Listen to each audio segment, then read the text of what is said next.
ಉಳಿದ್ವಿನ ಅದು ಉತ್ತರಿಸುವಂಥ ಕೆಲಸ ಆಗಿಲ್ಲ. ಇಲ್ಲಿವರೆಗೆ ಎಲ್ಲರೂ ಒಂದಿಷ್ಟೇನೋ ಧರ್ಮಸ್ಥಳದ ಈ ಪೀಠಾಧಿಪತಿಗಳ ಮೇಲೆ ಏನೋ ಆರೋಪ ಮಾಡ್ತಾ ಇದ್ದಾರೆ.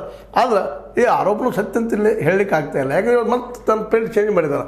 ಚೆನ್ನಪ್ಪ ಇಲ್ಲ ಅದೆಲ್ಲ ಸುಳ್ಳು, ಒತ್ತಡದಿಂದ ಹೇಳಿ ತಿಮ್ರೋಡಿ ಒತ್ತಡದಿಂದ, ಮಟ್ಟನವ್ರ ಒತ್ತಡದಿಂದ, ಈ ಜನರಿಂದ ನಾನು ಹೇಳಿದೆ ಅನ್ನುವಂಥ ಮಾತನ್ನು ಮಾತಾಡ್ತಾ ಇದ್ದಾರೆ. ಇದೆಲ್ಲನೂ ಗಮನಿಸಿದಾಗ ವಿಶೇಷವಾಗಿ ಏನಾಗಿದೆಪ್ಪ ಅಂತಂದ್ರೆ ಇವತ್ತು ಇದೇ ಸತ್ಯ ಅಂತ ಹೇಳೋ ಸ್ಥಿತಿಯೊಳಗಿಲ್ಲ. ಅದು ಸತ್ಯ ಹೊರಬರ್ಬೇಕಾಗಿದೆ. ಅನ್ಯಾಯಕ್ಕೊಳಗಂಥ ಈ ಹತ್ಯೆಗಳಿಗೆ ಒಳಗಾಗಿದ್ದಲ್ಲ, ಈ ಹೆಣ್ಮಕ್ಳು ಇರ್ಬೋದು, ಯಾವುದೋ ಗಂಡ್ಮಕ್ಳು ಇರ್ಬೋದು, ಯಾರೋ ಇರ್ಬೋದು, ಅವ್ರು ಹಿಂದಿದ್ದವ್ರು ಯಾರು ಅನ್ನೋದು ಎಲ್ಲಿವರೆಗೆ ಕ್ಲಿಯರ್ ಆಗೋದಿಲ್ಲ ಅಲ್ಲಿಯವರೆಗೆ ಈ ಒಂದು ಆರೋಪಗಳು ಇದ್ದ ದಿನ ಚರ್ಚೆ ಇರುವಂಥ ದಿನ. ಯಾಕಂದರೆ ಇದಕ್ಕೆಲ್ಲ ಪ್ರಶ್ನೆಗೆ ಉತ್ತರ ಹುಡುಕಬೇಕಾಗಿದೆ. ಇವತ್ತು ಆ ಕೆಲಸವನ್ನು ಇವತ್ತು SIT ಮಾಡ್ತದಂತ ಮಾತು ಸ್ಪಷ್ಟವಾಗಿ ಕೇಳಿ ಬರ್ತಾಯಿದೆ. ಆದರೂ ಅದರ ಬಗ್ಗೆಯೂ ಇತ್ತೀಚೆಗೆ ಜಗದೀಶ್ ಅನ್ನೋಂಥ ಬಗ್ಗೆಯೂ ಇದನ್ನು ದಿಶಾಬುಲ್ ಮಾಡಿದವರು SIT ಅನ್ನೋದು ಆರೋಪವನ್ನು ಮಾಡ್ತಾ ಇದ್ದಾರೆ. ಅದು ಇತ್ತೀಚೆಗೆ. ಮೊದಲೆಲ್ಲ ಹೇಳಿದರು SIT ಚೆನ್ನಾಗಿ ಹೋಗ್ತದೆ ಹಾಗೆ ಹೀಗೆ ಅಂತೇನೋ ವಾದ ಮಾಡಿದರು.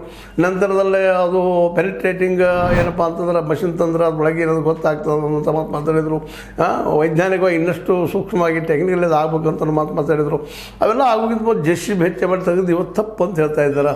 ಯಾಕೆಂದರೆ ಡಾಕ್ಯುಮೆಂಟ್ರಿ ಎವಿಡೆನ್ಸ್ ನಾಶ ಹೋಗುವಂಥ ಸಾಧ್ಯತೆಗಳಿದ್ದಾವೆ.